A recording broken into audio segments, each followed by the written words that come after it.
Assalamualaikum warahmatullahi wabarakatuh. Kita bertemu kembali dalam pembelajaran IPS bermoral dan smart. Apa kabar anak-anakku sekalian? Gimana kabarnya?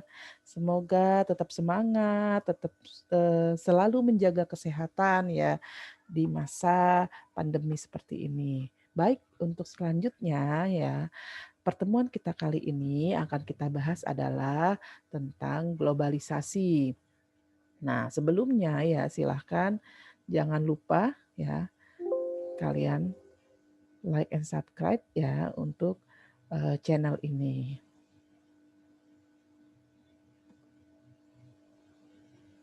Baik anak-anak sekalian ya, yang akan kita bahas pada kali ini yaitu bab 2 tentang masih tentang materi bab 2 yaitu submateri globalisasi.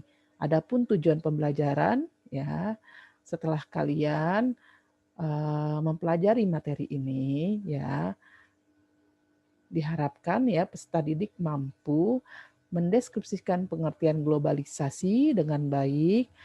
Yang kedua, mengidentifikasi macam-macam globalisasi dalam berbagai bidang. Yang ketiga, mengemukakan permasalahan dampak globalisasi dalam kehidupan kebangsaan. Nah, ya. Apa sih globalisasi? Kira-kira kalian ada yang tahu tidak tentang globalisasi? Siapa?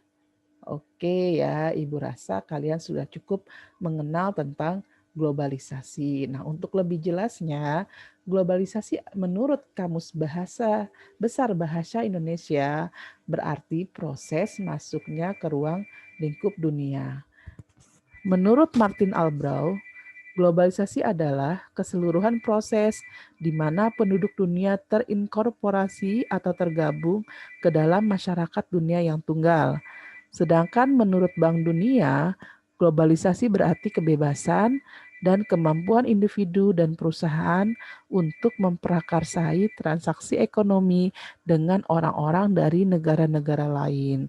Nah, kesimpulannya, globalisasi adalah suatu proses di mana antar individu, antar kelompok, dan antar negara saling berinteraksi, bergantung, terkait, dan saling mempengaruhi satu sama lain yang melintasi batas negara. Nah, ini ya pengertian globalisasi. Sekarang kalian sudah memahami ya tentang globalisasi. Oke, selanjutnya ya kita bisa lihat globalisasi itu muncul karena adanya bangsa-bangsa. Hal ini tercantum dalam Al-Quran, yaitu terdapat dalam surat Al-Hujarat ayat 10 sampai 13. Hai manusia, sesungguhnya kami menciptakan kamu dari seseorang laki-laki dan seorang perempuan dan menjadikan kamu berbangsa-bangsa dan bersuku-suku supaya kamu saling mengenal. Sesungguhnya orang yang paling mulia di antara kamu ialah orang yang paling bertakwa. Sesungguhnya Allah Maha mengetahui lagi Maha mengenal. Jadi tentang globalisasi ini sudah ada di dalam Al-Qur'an ya, sudah tertulis jelas di dalam surat Al-Hujarat ayat 10 sampai 13. Ya. Nah, untuk selanjutnya ya, globalisasi muncul diakibatkan oleh faktor-faktor sebagai berikut. Yang pertama, ya, faktornya adalah kemajuan sistem komunikasi dan alat perhubungan. Ya. Nah, ini ya, sistem komunikasi dan alat perhubungan ya.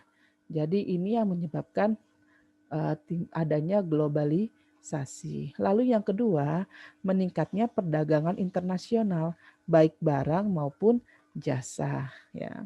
Nah, ini ya. Jadi perdagangan internasional meningkat ya.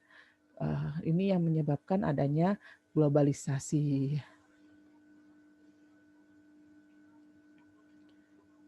Nah, macam-macam globalisasi ya bisa kalian simak di sini.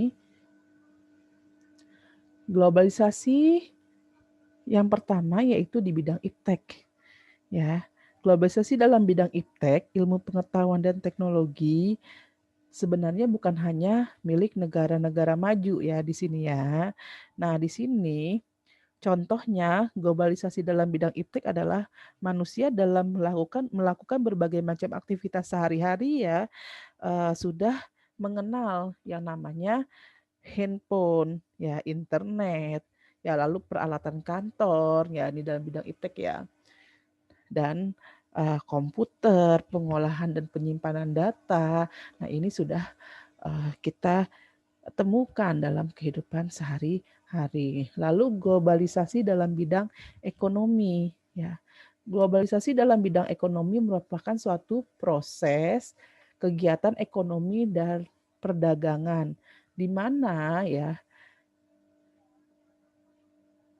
negara-negara di seluruh dunia menjadi satu kekuatan pasar yang semakin terintegrasi dengan tanpa rintangan batas teritorial negara. Ya. Nah ini ya, ini globalisasi di bidang ekonomi. Nah, di sini ya, dengan adanya globalisasi, maka terciptanya berbagai inovasi ya muncul yang memunculkan produk-produk yang ada ya di sini ya. Sehingga ya terjadinya relokasi perusahaan multinasional untuk memanfaatkan keunggulan komparatif suatu negara agar dapat memenangkan persaingan tersebut. Nah, globalisasi di bidang ekonomi ini harus disikapi dengan mempersiapkan kemampuan dan keahlian yang dapat diandalkan untuk bersaing dengan masyarakat lain secara global. Lalu yang ketiga, nah ini ya, ini globalisasi di bidang komunikasi.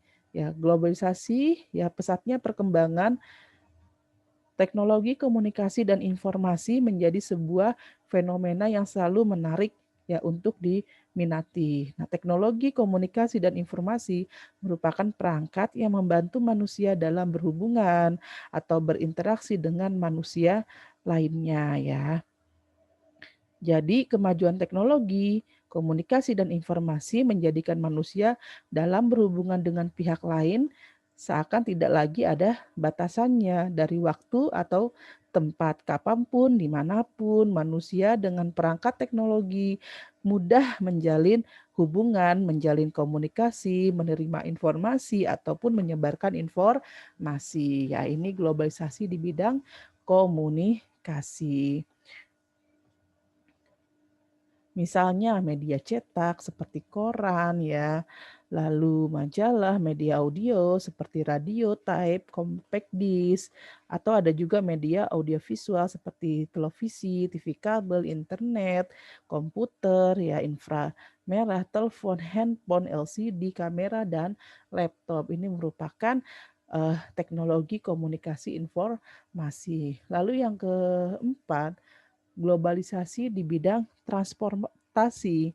Ya, di sini adanya perkembangan teknologi yang diiringi oleh semakin majunya pendidikan, manusia semakin terdorong untuk mengembangkan alat transportasi yang pada dasarnya sudah ada sebelumnya. Nah, dengan perkembangan teknologi serta semakin majunya sistem pendidikan, maka pemikiran manusia mulai berubah, malah memiliki ekspektasi yang tinggi seperti manusia mampu terbang di angkasa dan lain sebagainya. Maka mereka semakin terpacu untuk mewujudkan ekspektasi tersebut ya yang mereka miliki. Adanya perkembangan di bidang telekomunikasi membuat perkembangan alat transportasi pun semakin berkembang. Hal ini terbukti ketika sebuah alat transportasi sudah ditemukan, maka dengan cepat media massa elektronik, dan lain-lain dengan cepat menyebarluaskan berita tersebut ke seluruh penjuru dunia. Ya, nah alat transportasi di sini tidak hanya sekedar ciptakan, alat tersebut juga mengalami perkembangan sesuai zamannya ya. Contoh seperti pesawat terbang yang mengalami perkembangan dari masa ke masa.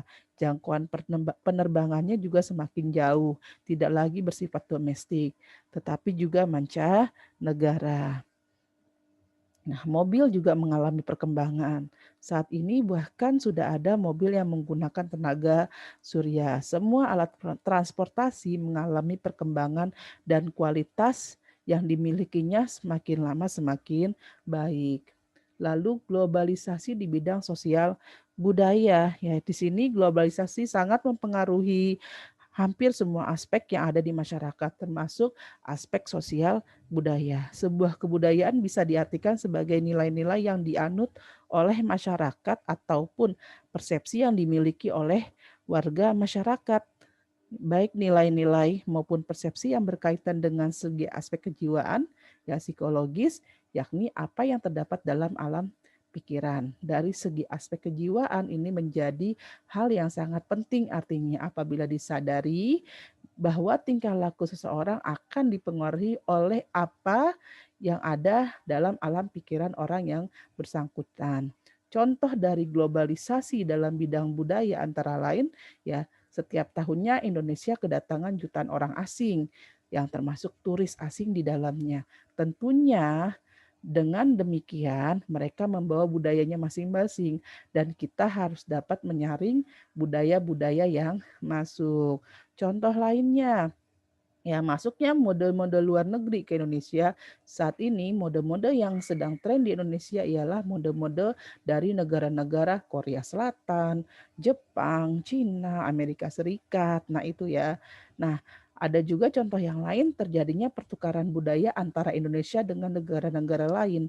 Dengan hal ini semakin meningkatnya eksistensi kebudayaan Indonesia di mata internasional. Nah, ini ya, ini macam-macam globalisasi di berbagai bidang. Lalu apa saja dampak positif dari globalisasi? Nah, suatu perubahan ya yang terjadi dalam masyarakat pasti akan menghasilkan nilai.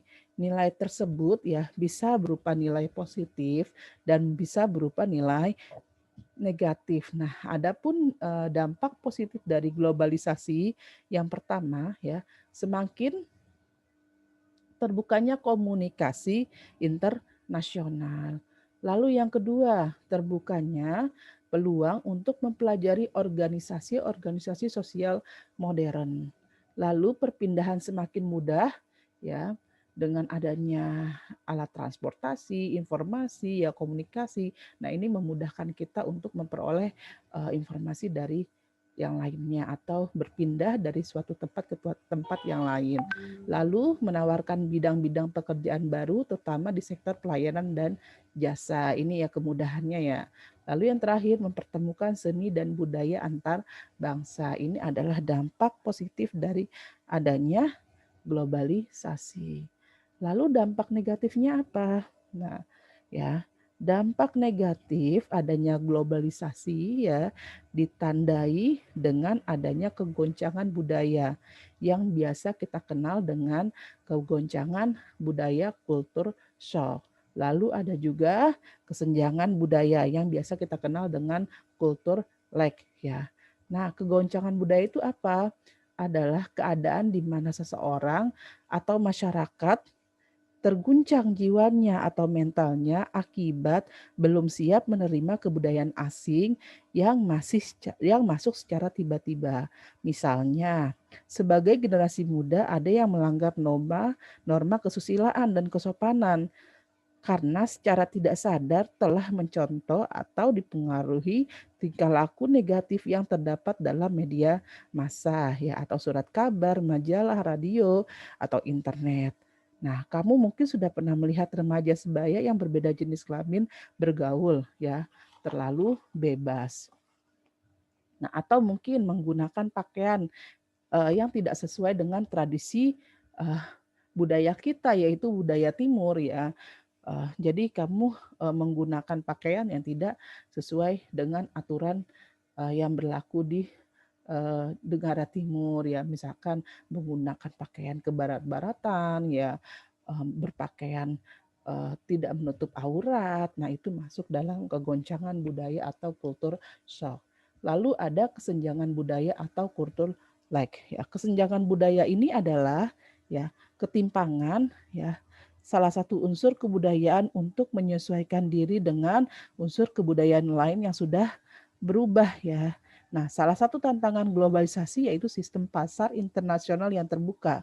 Setiap orang dituntut untuk siap menjadi bangsa yang menguasai ilmu dan teknologi. Namun kenyataannya ya tingkat pendidikan bangsa Indonesia masih rendah. Akibatnya rakyat Indonesia hanya menjadi kerja kasar di perusahaan di negara asing dan hanya mampu mengkonsumsi barang-barang yang diproduksi oleh industri luar negeri ya. Nah, dari sini dapat kita simpulkan bahwa perubahan unsur kebudayaan, sistem pengetahuan, teknologi, ekonomi, ya, bangsa Indonesia belum dapat menyamai negara maju. Dengan kata lain, negara Indonesia masih tertinggal sistem pengetahuannya dan teknologinya dan ekonominya dari bangsa-bangsa yang sudah lebih maju. Nah, ini ya. Nah, ini merupakan dampak negatif dari globalisasi.